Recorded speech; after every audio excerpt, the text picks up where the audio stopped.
of July, I received an email that would ultimately change the way I work as a doctor. Camp Quality did not have a doctor for a camp. They were desperate. They needed somebody. There was 48 kids attending this camp. Quite a few of them were very unwell. They were going to be on an island near Sydney, but ultimately, if anything went pear-shaped, it would be half an hour until an ambulance could get there. So I'm sitting at the computer and I was kind of a very frustrated registrar. I didn't like what I was doing. I was sick of drug seekers. They were doing my head in. And I kind of thought, this seems different. But there's a problem. Ultimately, I knew nothing about cancer, so what the hell was I going to do? So I got in contact with Camp Quality and said, look, I really want to do this, yada, yada, yada, but really, am I the guy for you because I don't know much about cancer? And they sort of said, you're the only person that applied. And while that's funny, I also think it's sad. And I hope that this talk may adjust that and bring new people into Camp Quality and consider being a Camp Quality doctor. So this is my team. Highly professional people who like to have fun. So when it comes to a camp, what the hell do I do? In the months preparing for camp, I go through a lot of procedures to make sure that everything's going to be all right. Every camper, every companion, I know their medical history before they arrive. I know the particular risks that are associated with them. I know their allergies. I also know that if anything goes pear-shaped, that I will have something there to prepare for them. I'm also greatly involved in the first few weeks before camp in people who will need risk assessment before they go. i.e., I've had a cold, i.e., this person has had chicken pox, what do we do? Is such and such on chemotherapy? We're not 100% sure on their neutrophil count. It's a bit of a steep learning curve, but it's a really fun learning curve as well. And so I arrive at camp usually a day before the camp happens, and I set up a clinic. So basically there's walls of my assorted crap, and then large bowls of lollies, and then some doctors and nurses arrive, and that's pretty much the clinic. So this is the central portal for people who are getting their medications, getting first aid, getting the help that they need at the time. It's also a very social space. I like it to be a happy space, and a place that's different to normal doctor interactions.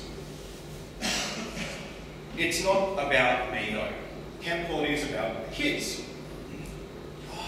They're just so awesome. They're really, really cool.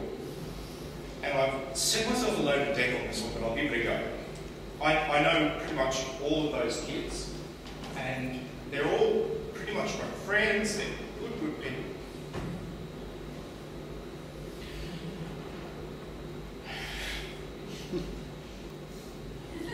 This is my golden child. I adore this child. His name is Ben. In that photo, he's 14. He weighed 12 kilos, and he was having a bit of a miserable day, so I thought, screw it, I'll prank him. So, somebody had already pranked me, and they filled my room with toilet paper. So I thought, shit, what the hell am I going to do if I'm going to bring toilet paper? I'm wandering around with that much toilet paper, I'm thinking, what the hell am I going to do? And so, I was walking past his room, and his companion said, prank Ben. Okay, that's a great idea. So, we filled his bed with toilet paper.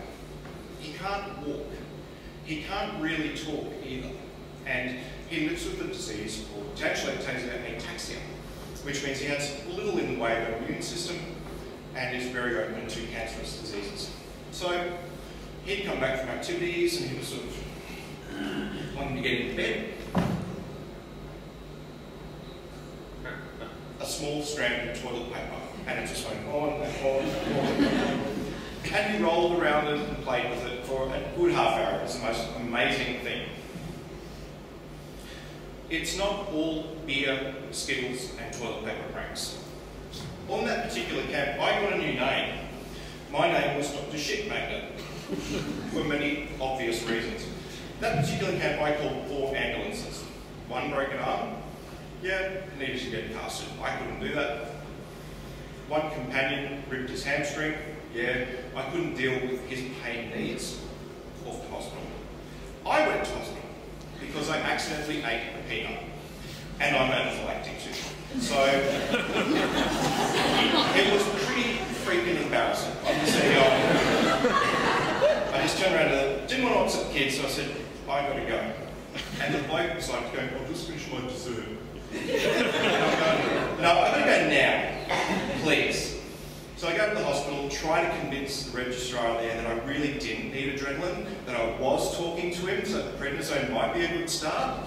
But I managed to dodge the adrenaline bullet, which I was very, very happy. So that night, I was on the world-famous prednisone high. I got no sleep. I was just, I was over it. I was sick of calling ambulances. I needed a rest. I thought, okay, I'll go to craft.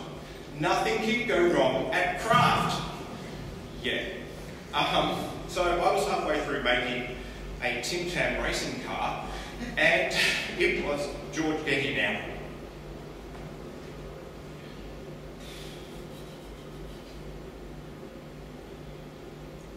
Ben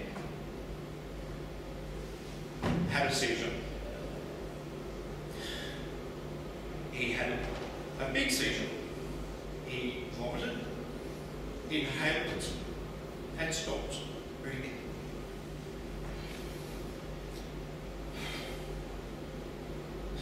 So I had to run a resus for the child that I love. It was so freaking hard. It was torture. To hurt that boy was torture. But it was worth it, and he's alive. That incident led to significant changes in camp quality. I introduced a medication system that ensures safety. I had to work really freaking hard to get this going. It involved policy, it involved politics, it involved, but can a nurse really do this? And I've tried to set up an Australia-wide system that makes health safe for these kids. We won't turn up to a camp where somebody turns up with a plastic bag full of medications. So if you see one of these forms, I kindly ask you, please fill it in. It makes a massive difference to the safety of the child.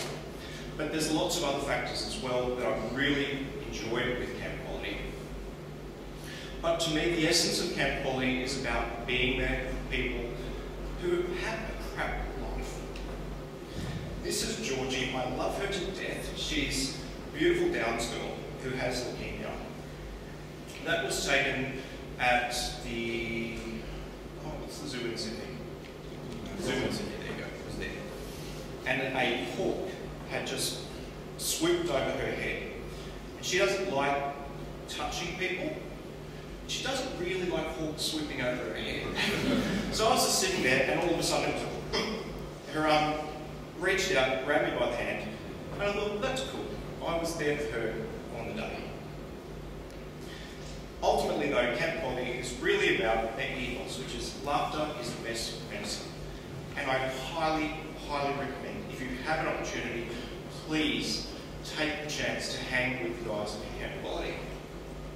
If you would like to know more about Camp Quality and the stuff that I've done with it, there's a link here you can go to with 3 of the stories that I've written about Camp Quality, glink.me/Camp Quality. Please check it out.